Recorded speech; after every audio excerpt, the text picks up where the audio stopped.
You can as well add the your company representative's name and the signature. It also has a facility to attach images, could be like core box photos or maybe some applications. So you can attach documents, you can attach photos to this and send it to relevant or desired email recipients. As said previously, you need to click on this tick button on the rightmost corner and the borehole data is saved successfully. Now as you can see, let's have a quick look at the go back menu. You need to click on this go back arrow.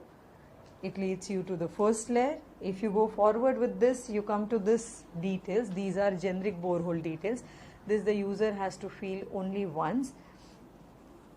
A lot of repetitive work has been thus reduced. Now let's actually get into the third layer wherein the user can feed or rather log the entire details of subsurface, and on his fingertips he'll get what is the stratification. So with this forward button you have to go to the next layer, that is about logging of borehole. Obviously if there is no data, it would display no data to display. Let's add some data. So the date and the time could be seen. Drilling depth from 2, so you can put up your appropriate depth. The weather condition you can mention, this is about the atmosphere. You can mention the water loss, complete, partial or no water loss as it is applicable. The red star marks are mandatory fields. You can write the color of written water, the rate of penetration. So whatever details are known to the field engineer could be fed in.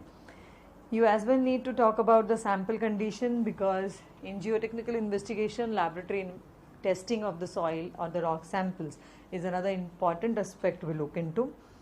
Then you have a choice of selecting whether the sample that is collected from borehole drilling, whether it is a soil or a rock. If you click on soil, you would see the color has changed to black. If you select the rock, it will change its color. Now if you select soil, you can see you have the option to decide whether the soil sample is disturbed sample or SPT sample or UDS sample, and then you can as well fill the details about whether it is fine grained or coarse grained. In rock, you can see that how many number of core pieces have been recovered could be entered, and the weathered state of the rock can be as well entered. Let's have a quick look at what are the features provided with the soil. Now if you select soil, let's select disturbed sample first. If you select fine grain, then the relative density is a drop down menu which is ranging from very soft to hard. You can select the appropriate option. If you select coarse grain, the relative density comes in very loose to very dense. You can select your appropriate option once again.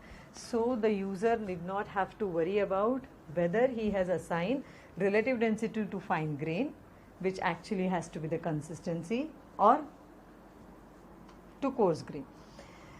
If you have selected coarse grain, you can as well enter the particle shape, which is again a drop down menu, so you can select from the available menu. The principal soil type, now there are some pre-filled menus or the soil names which are available, so you can click on that or you can write if it is different from this. You can as well add upon the minor constituents if any. If you want to put a remark like sent for laboratory testing, or even you can mention about a specific test.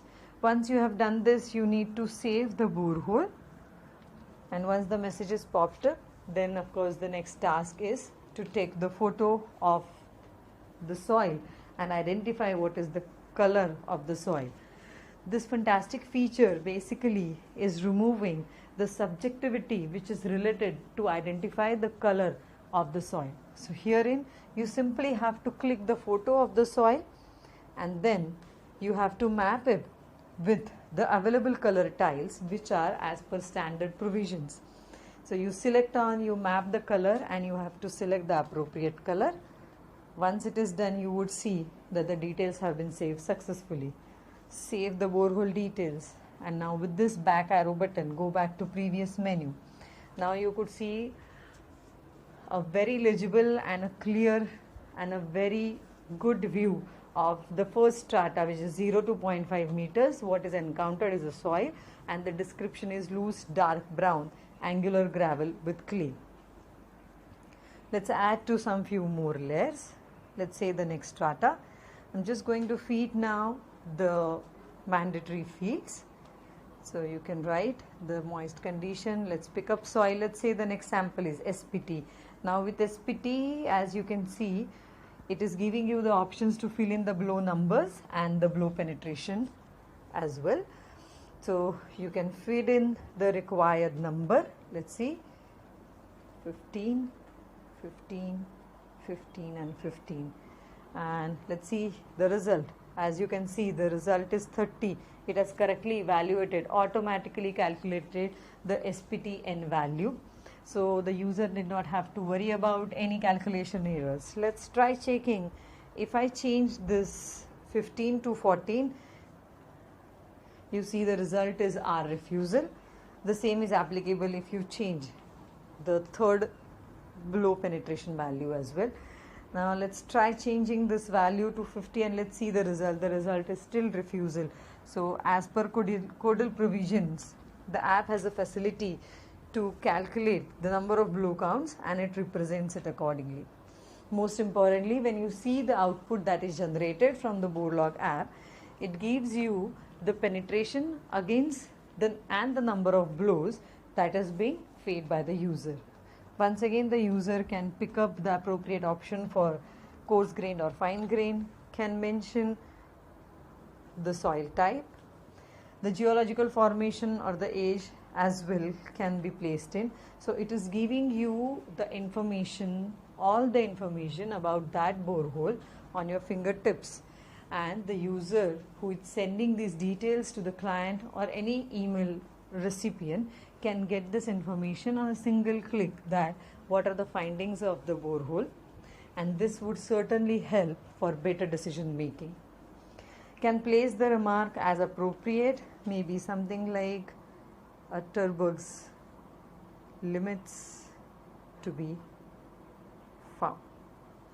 Once again, now if you try to go to color chart, it gives you please save the borehole before adding color. So the app prompts you or pops up the messages which are relevant. So you cannot change the sequence. You automatically, the app is directing you to go step by step, and it is giving you this prompt pop-up wherever you missed on one step or information. You need to save the details and then you can add the color. There is a huge list of colors which is available, inbuilt colors. You can simply select it. Save the borehole. Let's go back to the previous menu. Now what you can see, there are two layers, a very good representation of your strata, which is very appealing. The soil, the second is as well medium dense dark olive brown gravelly clay of Holocene age. So you get this information. Let's fill in two more layers. You can select the sample condition. Now let's take the sample as UDS. Let's say it is fine grain. Now if it is fine grain, you would see that the options available are very soft to hard. Pick up appropriate option. You can pick up from pre-filled menu for the principal soil type or simply type what is relevant. You as well have a good feature. If it is UDS, you can as well mention what is the sample recovered, because based on that the user then can decide how many tests could be performed. The remarks could be then written as it is relevant.